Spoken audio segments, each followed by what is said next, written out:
Kwa jina naitwa Said Ngalu, ni mdau wa michezo ambaye niko wilayani Masasi.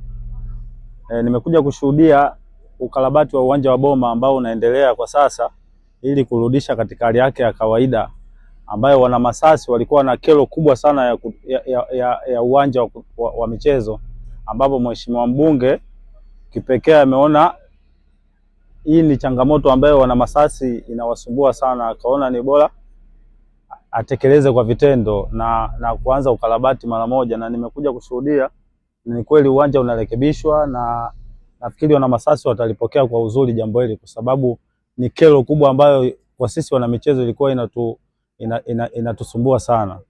Nimshukuru mheshimiwa mbunge na kwa juhudi zake kwa kudumisha michezo wilayani Masasi, na namuomba asiache huu moyo, kwa sababu wana Masasi na wana michezo tulikuwa na kero kubwa sana juu ya uwanja, ambayo yeye kwa sisi wana michezo hii ilikuwa ni kero kubwa sana, kwa sababu bila uwanja hakuna michezo. Sasa unakuaje na timu bila uwanja? Kwa hiyo na sisi hususan watu wa mpira, maana hii ndi burudani yetu. Kwa hiyo namshukuru sana mheshimiwa mbunge kwa kuliona hili na kwa kulitekeleza kwa vitendo. Mimi kwa majina naitwa ndugu Christopher Kai Simoni aka kwenye mabana naitwa Nato wa Masasi.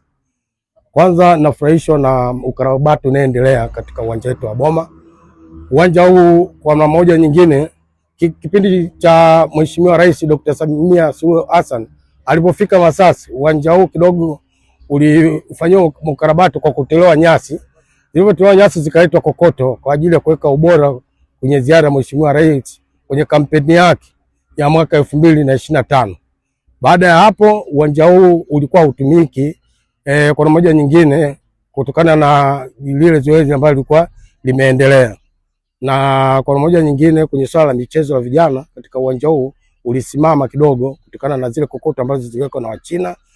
Hivyo basi sasa hivi nafarijika kuona kwamba uwanja huu unafanywa utekelezaji chini ya Mheshimiwa Dr. Leonard Akulapo, Mheshimiwa mbunge wa jimbo la Masasi, na ametoa fedha kwenye jimbo hili kuhakikisha uwanja huu unakarabatiwa na kurudi katika hali ya kawaida, na vijana wataendelea kufanya mazoezi, wataendelea kucheza mipira, makundi mbalimbali yataendelea kufarijika na kuja hapa kuendeleza michezo yetu. Hivyo mimi nampongeza Mheshimiwa Dr. Leonard Akulapo, mbunge wa jimbo la Masasi, Mheshimiwa waziri wa ardhi maendeleo, umeelewa. Kwa hiyo mimi ninachosema, Mheshimiwa waziri amefanya mambo makubwa sana na ataendelea kufanya mambo makubwa katika jimbo letu la Masasi. Nampongeza binafsi kwamba kazi yaendelee.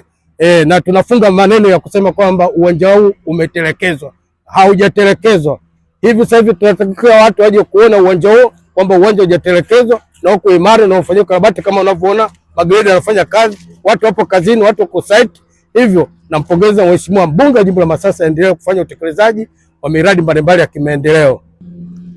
Kwa majina naitwa Albert Ephraim Minde, ni mhandisi ujenzi kutoka halmashauri ya mji Masasi. Tuko hapa uwanjani kwa ajili ya kufanya ukarabati wa huu uwanja.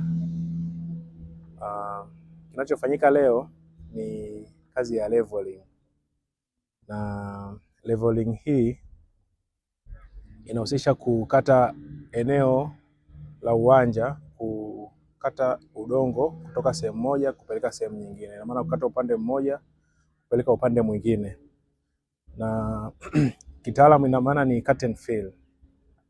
Kwa hiyo ndo kazi inayofanyika kwamba grader inakata udongo kutoka upande huu wa juu huku inapeleka upande wa chini, na baada ya kukata ina maana kutafanyiwa grading vizuri, then kutafanyiwa compaction, ambapo ni compaction kwa maana ya kushindilia.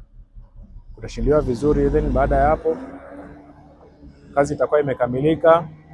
Kitakachofuata baadaye sasa itakuwa ni kazi ya kuongeza au kuweka udongo kwa juu, sasa juu ya hii surface ambayo tumeshaiandaa hapa, ambayo kitaalamu hii surface inaitwa subgrade. Kwa hiyo baada ya kuandaa hii subgrade, baadaye sasa tutakuja kuweka kifusi kwa ajili ya sasa ya kuoteshea zile nyasi. Kwa hiyo ina maana ndicho kinachofanyika sasa hivi.